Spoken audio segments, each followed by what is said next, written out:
আমাদের প্রভু জগন্নাথের আশীর্বাদ নিয়ে উড়িষ্যা থেকে আসা মহিলা মোর্চার নেতৃত্বরা আছেন। আমি সবাইকে আন্তরিক শুভেচ্ছা অভিনন্দন, গুরুজনদের প্রণাম জানাই।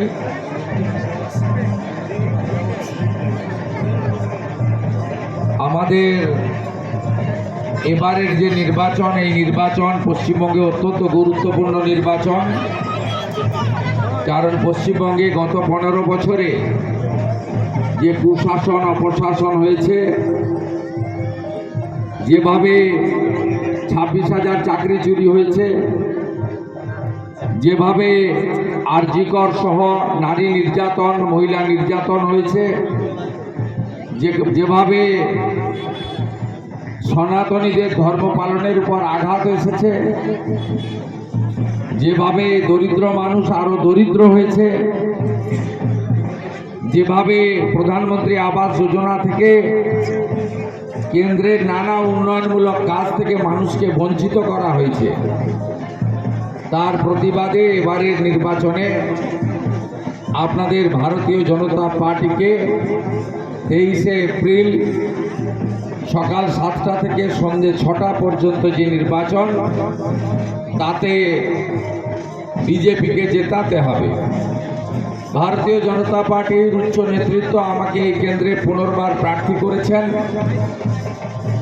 আমি আপনাদের কাছে গোটা রাজ্য জুড়ে বিরোধী দলনেতা হিসেবে কাজ করার সুবাদে আজকে কথা দিয়ে যেতে পারি, আশ্বস্ত করতে পারি, গতবারে আপনারা কোনো কিছু আশা না করে ঘরের ছেলেকে, বন্ধুকে, ভাইকে গ্রহণ করেছিলেন, মমতা ব্যানার্জিকে হারিয়েছিলেন।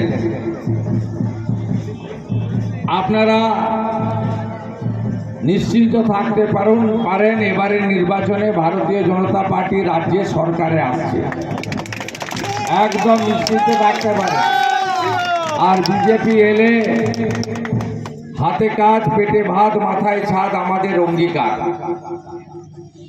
আমরা 1,20,000 নয়,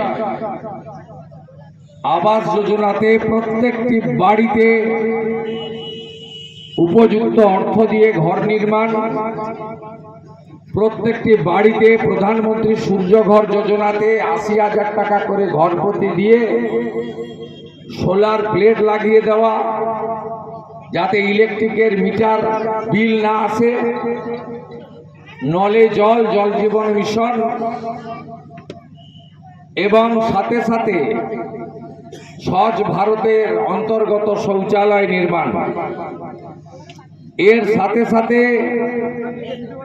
যে 6 লক্ষ ভ্যাকেন্সি পশ্চিমবঙ্গে আছে, আগামী 6 মাসের মধ্যে অমিত শাহজি ঘোষণা করেছেন ঘুষ ছাড়া মেধার ভিত্তিতে চাকরি হবে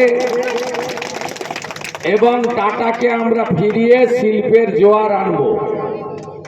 সাথে সাথে 4 মে ফলাফল, 6 মে সরকার, 1 জুন মা বোন দিদিদের অ্যাকাউন্টে 3,000 করে টাকা আমরা প্রত্যেকটা অ্যাকাউন্টে ঢোকাবো। আপনারা জোট বেঁধে এই নির্বাচন করুন। এবং এখানে অনেক আমাদের সংখ্যালঘু পরিবারের লোকেরা এসেছেন, যাদেরকে ভুল বুঝিয়ে এতদিন ধরে তারা ব্যবহার করেছে ধর্মের নামে, সাম্প্রদায়িকতার নামে।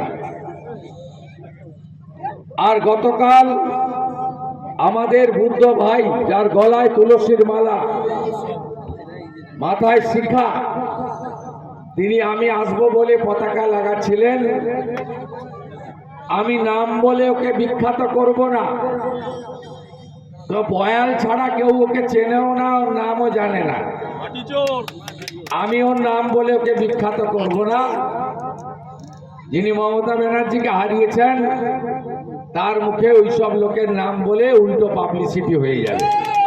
তিনি তার উপস্থিতিতে ভেটুরিয়ার কিছু কুখ্যাত গুন্ডা বুদ্ধদেবের ভাইয়ের গায়ে হাত দিয়েছে। কোদামবাড়ি একে এই ধরনের ঘটনা ছিল না।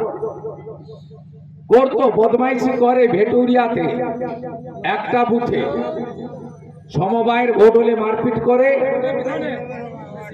এমনকি আমি শক্তি কেন্দ্র প্রমুখের বাচ্চার অন্নপ্রাশনে এসেছিলাম, কোনো রাজনৈতিক কাজে নয়, অসভ্যতামি করে। ছবিগুলো গোছানো আছে। সবকা সাথ সবকা বিকাশ তো হবে, সবকা হিসাবও হবে। ভালো থাকবেন।